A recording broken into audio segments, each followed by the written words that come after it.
Hello, my wonderful physics students. Today we are going to be talking about projectiles. So I know that we have an understanding of what projectiles is, or maybe it's sounding Greek. But I promise you that after watching this video, everything will be simplified.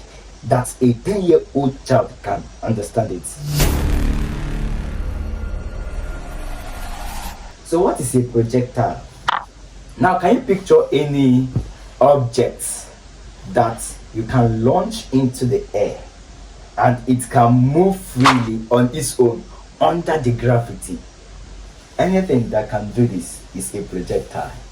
Now, most of the times there are some things that we see around, but we don't see them as projectile motion, but they are actually in physics. For example, when we fly an aeroplane, this aeroplane flies from this tarmac, it takes off. Let's say this is the aeroplane. Don't mind my aeroplane. So it moves like this, it flies like this, right? This is how it takes off. This is a projectile motion. Now you find somebody, maybe a hunter, shoots a catapult, it goes like this. You see an athlete throw a javelin, it goes like this. You see someone shoot a gun in the air, it goes like this. So every projectile motion usually goes like this. So that is projectile for you. So a projectile is any object that is launched into space. A projectile is any object or any body launched into space and allowed to move freely on its own under the gravity. Therefore, the gravity has influence on a projectile motion. You can't talk about projectile motion without bringing in view the influence of gravity. Alright, so we have two types of projectiles. We have the horizontal type projectile and we have the oblique type projectile. The horizontal type projectile and the oblique type projectile. Now, what is the horizontal type projectile? The horizontal type projectile is that type of projectile motion that does not rebound, does not rebounce. All right. For instance, when we throw something from a height, maybe from a cliff, standing on a tower, and you drop something down like this, it just goes like this. All right. But there's another projectile motion on that side that has an angle.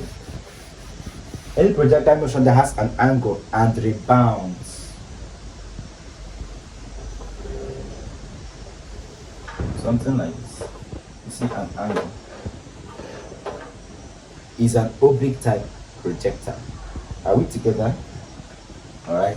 So we have the two types of projectile motion. We have the horizontal type projectile and we have the oblique type projectile. And for each of these type of projectile, we have formulas that are associated with each terms. All right. Now, examples of projectile: we have a thrown javelin, we have a launched aeroplane, a launched rocket. All right. A released stone from a catapult, a shot gun. All right. All these are examples of projectile motion. Then an athlete doing a high jump, you go like this. All right. So projectile motion is the act of launching a projectile into the space and allowing it to move freely under the gravity. So when a projectile moves, it is doing two things. Number one, it is moving horizontally. Then number two, it is moving vertically. For example, when I launch this, remember that is a vertical motion. It's going up under the gravity. Then there's another motion, horizontal motion. It's actually going like this. It's covering something like this.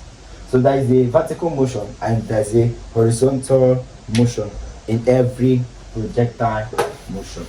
All right. Now we're going to talk about the terms or concepts that we can deduce from every projectile motion, terms or concepts that we can deduce from every projectile motion. All right, so the first thing we're going to talk about is small letter t, and that is the time taken to reach the maximum height. All right, using this projectile motion, for instance, this is an oblique type projectile because it rebounces this angle theta. All right, time taken to reach this is the maximum height.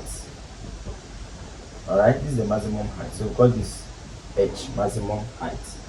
Time taken to reach the maximum height. All right, so the formula is what? U sine theta over g. Now we have another time here. It's called capital letter T. This is time taken to reach the maximum height. This is the time of flight. Time of flight is the time or the duration taken for that same projectile to return to the same level where it was projected. This projectile was projected from this point. Let's call point A, and this point B. For it to return to the same level ground, point B, that's the time. So time of flight. So you can see that it is 2 times time taken to reach, because the same time it will take for it to reach the maximum height, that's the same time it will take from the maximum height to reach the ground. All right, so we have 2u sine theta over g. So another important concept here is the maximum height, or the height first. All right, the height first. The formula is u squared sine squared theta over 2g. All right, now when we have h max, it means that theta is 90. It means that theta is 90. All right, so here h max, theta is what? 90 degrees. That's maximum height because of this angle 90. All right, so the next thing we're going to talk about after maximum height is the range. The range is the vertical distance, the horizontal distance between the time it was projected and the time it rebounces, or the time it reaches the floor. All right, so, or you can say it is the distance during the time of flight. So this is the time of flight, right? The time takes from it takes from point A to point B. So the distance, the horizontal distance, is what the range is. Okay, so it's going to be u squared sine 2 theta over g. All right, and at maximum range, r max, theta is equal to 45. That's 5 degrees. So when we have 45 here, it means 2 times 45, which is 90, right? And sine 90 is 1. So r max, that's maximum range, is u squared, sine 90 is 1, u squared over g. So these are the things that you need to know for every projectile motion, especially the oblique type projectile. So in the horizontal type projectile, I'm going to make another video for it. So that's why you should subscribe to this channel so that you'll be notified when I drop it. All right, and in subsequent classes we are going to be taking calculations based on this. So these are the basic things you should master in projectiles, and I promise you, if you know these things, there is no question that you cannot handle. See you in other classes. Bye for now.